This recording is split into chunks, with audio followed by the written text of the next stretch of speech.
এক দাদা অনেকগুলো শুকনা বড়ই পাঠাইছে। এগুলো দেখে ভাবলাম বার্মিজ আচার বানাই। প্রথমে বড়ইগুলোকে আধা ঘন্টা জলে ভিজিয়ে ভালো করে ধুয়ে নিলাম। ভিজে থাকার ফলে বড়ইগুলো অনেক নরম হয়ে গেছে। তারপরে শুকনা কড়াইতে শুকনা মরিচ পাঁচফোড়ন ঢেলে নিলাম। একদম লালচে করে ভাজতে হবে। তারপরে ব্লেন্ডারে লবণ চিনি দিয়ে ভালো করে ব্লেন্ড করে নিতে হবে। ব্লেন্ড করার পরে ঠিক এরকম হবে।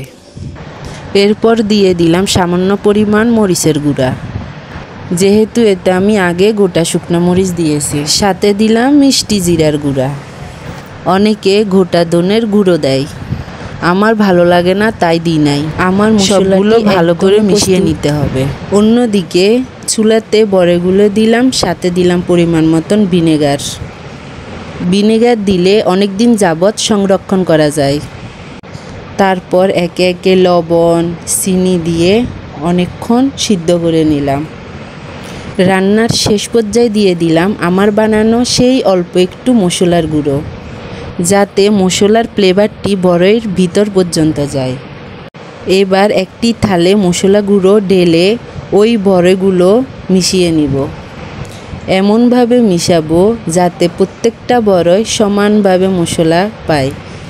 বাস হয়ে গেল আমার ফেভারিট বার্মিজ আচার। ছোটোকাল থেকে এই আচারটি আমার অনেক প্রিয়।